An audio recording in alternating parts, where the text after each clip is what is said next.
सो weekend आ चुका है, यानी कि छुट्टी का माहौल, छुट्टी के साथ साथ एक फेस्टिव सीजन का माहौल भी बरकरार है। अब बाजार में लास्ट वीक क्या हुआ, उन सब चीज़ों की जानकारी लेते हैं। साथ ही साथ क्या ट्रिगर पॉइंट्स रहे, कौन सी ऐसी चीज़ें रही जिन्होंने बाजार का जो ये मोमेंटम है उसको बना के रखा है, और बाजार के क्या नेगेटिव पॉइंट्स थे, साथ ही साथ बाजार में क्या पॉजिटिव पॉइंट्स रहे। अब अगर बात करी जाए तो लगातार बीते 5 हफ्तों की गिरावट तोड़ने के बाद 1 सितंबर को जो वीक खत्म हुआ है उसमें बाजार हरे निशान में जाकर बंद होने में कामयाब रहा है।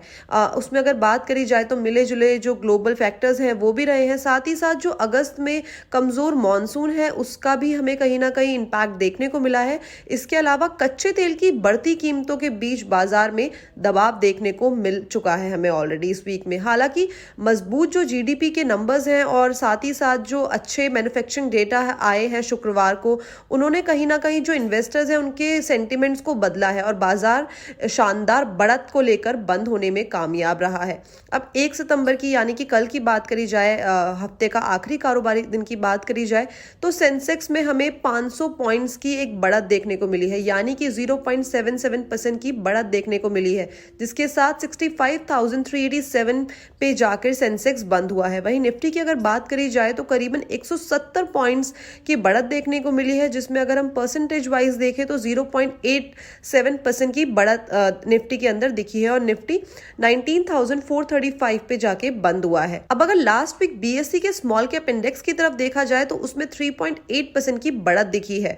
उसके अंदर RailTel corporation of India, India pesticides, Optiemus Infracom, HLV, tech solution, Ratan India power, Atul auto, Jai Balaji industries, Gokaldas export, Cerebra integrated technologies, Pokarna, Uflex, coffee day enterprises, Skippers और शारदा मोटर्स इंडस्ट्रीज में हमें 25 से 45% की बढ़त देखने को मिली है और इसी बढ़त के साथ जो शेयर्स हैं, जो पूरा का पूरा इंडाइस है वो बंद हुआ है। वहीं अगर दूसरी तरफ जीएनए एक्सेल्स, डिजी स्पेस टेक्नोलॉजीज, क्वांटम पेपर्स, वारी renewables technologies, Newgen software technology और इलेक्ट्रॉनिक मार्ट इंडिया में 10 से 45% की गिरावट देखने को मिली है। तो जो ऊपर के शेयर्स थे उसमें हमें कहीं ना कहीं 25 से 45% की बढ़त देखने को मिली है और जो ये बाद के शेयर्स थे उनमें हमें 10 से लेकर 45% की गिरावट देखने को मिली है।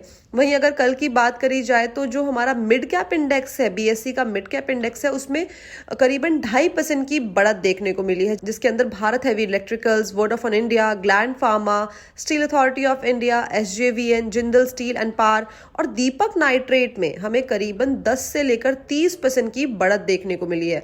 वहीं अगर नेगेटिव साइड की बात करी जाए तो Torrent pharmaceuticals, power finance corporation, Hindustan petroleum corporation, union bank of India और ऑयल इंडिया के शेयर्स में गिरावट देखने को मिली है। तो ये तो बात हुई स्मॉल कैप इंडेक्स की और साथ ही साथ मिड कैप इंडेक्स की। अब अगर लार्ज कैप इंडेक्स की तरफ देखा जाए तो उसमें 1% की हमें सिर्फ बढ़त देखने को मिली है, जिसके अंदर Tata steels, Maruti Suzuki India, इंडस्टार, Zomato, Avenue supermarts, Punjab national bank और डीएलएफ में बढ़त देखने को मिली है। इसके अलावा ये इंडाइसेस के अलावा अगर हम सेक्टोरियल फ्रंट की तरफ देखें तो लास्ट वीक जो मेटल सेक्टर है, मेटल इंडेक्स है, उसमें हमें 6% की बढ़त देखने को मिली और 6% की बढ़त के साथ जो मेटल इंडेक्स है वो बंद हुआ है।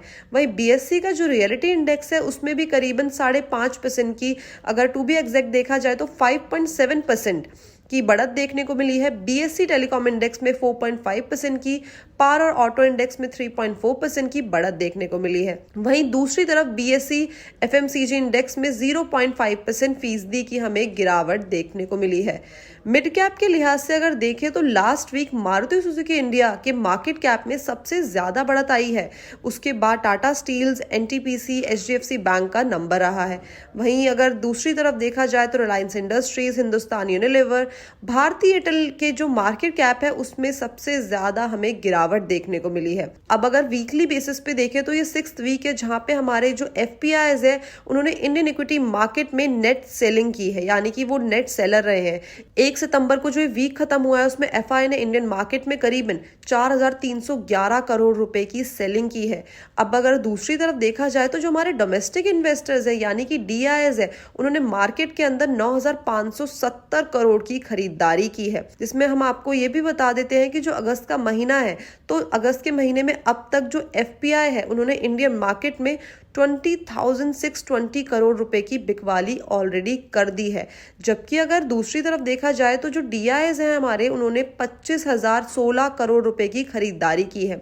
तो आप ये देख ही रहे होंगे नंबर एक तरीके से कितना बड़ा है। जो हमारा एफपीआई की जो नेट सेलिंग रही है वो काफ़ी बड़ी है, लेकिन उसके बावजूद जो हमारे डोमेस्टिक इन्वेस्टर्स हैं उन्होंने कहीं ना कहीं बाजार के अंदर एक मोमेंटम को बना के रखा है। सेलिंग के अकॉर्डिंगली उन्होंने एक अच्छी खासी खरीदारी करी है। अब अगर लास्ट वीक डॉलर को देखा जाए तो डॉलर के मुकाबले जो रुपया है उसमें भी हमें हल्की गिरावट देखने को मिली है और रुपया गिरावट के साथ ही बंद हुआ है। अब अगर कल का ही नंबर देख ले तो डॉलर के मुकाबले रुपया 82.72 के लेवल पे जाकर बंद हुआ है। वहीं अगर 25 अगस्त की तरफ देखा जाए तो उस दिन जो डॉलर के मुकाबले रुपया था वो 82.65 के लेवल पे जाके बंद हुआ था। अब ये सारी की सारी चीजें हमने देख ली है कि कौन कौन से इंडाइसेस का कैसा परफॉर्मेंस रहा है। साथ ही साथ हमने देखा है कि स्टॉक वाइज जो है मार्केट के अंदर कौन से स्टॉक ने अच्छा परफॉर्मेंस किया है। साथ ही साथ हमने करेंसी मार्केट की तरफ भी नजर डाल ली है। अब देखना ये होगा कि जो ये आने वाला हफ्ता है वो कैसा हमारे लिए रहने वाला है।